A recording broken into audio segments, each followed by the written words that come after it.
Good morning everyone. Today we are going to discuss about Newland's law of octave. In the last lecture we have discussed about the classification of elements and periodicity in the properties and the Dobrnaya traits. Now in this video we will discuss about Newland laws of octave. In 1865 an English chemist John Alexander Newland observed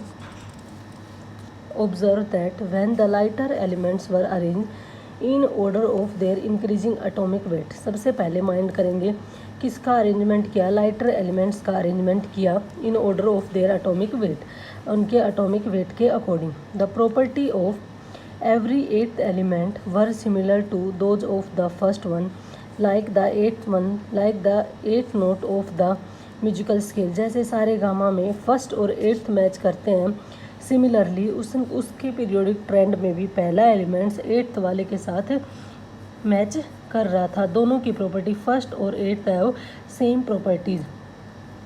तो सबसे पहले किसका arrangement किया उन्होंने, lighter elements का arrangement किया. Lighter elements को arrange किया कि कैसे किया, order of their increasing atomic wait, अपने बढ़ते हुए एटॉमिक, सबसे पहले कम एटॉमिक मास का ऐसे increasing order of atomic mass में उनको अरेंज किया. और तीसरी बात, द प्रॉपर्टी ऑफ फर्स्ट और एट्थ की प्रॉपर्टी हमारे पास क्या होगी, सेम होगी. सो न्यूलैंड लॉज ऑफ ऑक्टेव के अंदर हमारे पास तीन बातें आई. पहली बात, लाइटर एलिमेंट्स को अरेंज किया. दूसरी बात, इंक्रीजिंग एटॉमिक वेट के ऑर्डर में अरेंज किया. And the third one is that the property of first one matches with the eighth one. This law was named as Newland laws of octave. इसी law को क्या बोला गया, Newland law of Octave कहा गया. देखेंगे हम यहाँ से सीरियल नंबर 1 2 3 4 5 6 7. तो यहाँ पर क्या है, lithium, beryllium, boron, carbon, nitrogen, oxygen, fluorine. ठीक है.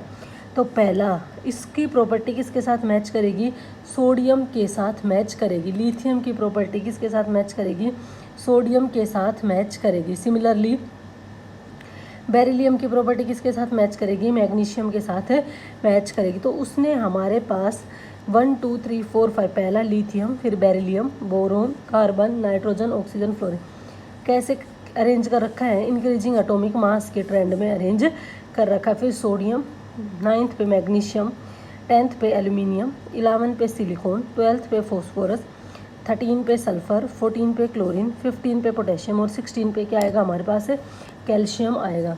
तो इन तीनों बातों के बेस पे क्या कहा गया, न्यूलैंड ने अपना लॉ दिया, जिस लॉ को क्या बोला गया, Newland law of octave. First one match with the eighth one. मेन बात थी इसकी, first matches with the eighth one.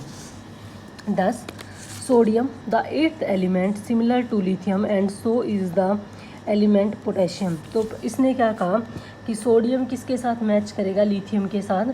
Similarly आगे वाले एलिमेंट एक दूसरे के साथ मैच करेंगे. The same is true for beryllium and magnesium. Beryllium किसके साथ मैच करेगा, मैग्नीशियम के साथ. This work was recognised much later by Royal Society London by awarding him the Davy medal in 1887. Firstly क्या किया गया था, उसको इग्नोर कर दिया गया था उसके रिसर्च को. देन आफ्टर, उसके बाद 1887 में रॉयल सोसाइटी ने क्या किया, लंदन ने अवार्ड किया उन्हें, डेवी मेडल से क्या किया, सम्मानित किया for his work. The generalisation was also discarded since it was applicable to only lighter element having atomic number up to 14U. बाद में इस जनरलाइजेशन को क्यों डिस्कार्ड किया गया, क्योंकि ये सिर्फ और सिर्फ कैल्शियम तक अप्लीकेबल था. इसका मतलब एटॉमिक मास कहाँ तक, 40U तक अप्लीकेबल था, उससे आगे ये अप्लीकेबल नहीं था. इसीलिए इस जर्नलाइजेशन को बाद में डिस्कार्ड कर दिया गया. अगली इसकी ड्रॉबैक क्या थी, after the discovery of noble metal the property of the eighth element does not match with the first one. जैसे ही डिस्कवरी हो गई हमारे पास नोबल मेटल की, तो एट्थ एलिमेंट की प्रॉपर्टी पहले वाले के साथ मैच नहीं कर रही थी, क्योंकि नोबल गैस हमारे पास कैसी थी, हैवी थी. और उसने लॉ किसके लिए दिया था, हमारे पास लाइटर एलिमेंट्स के लिए. सो इस लेक्चर में हमने न्यूलैंड लॉ ऑफ ऑक्टेव के बारे में डिस्कस किया. 1865 में दिया, साइंटिस्ट का नाम जॉन अलेक्जेंडर न्यूलैंड.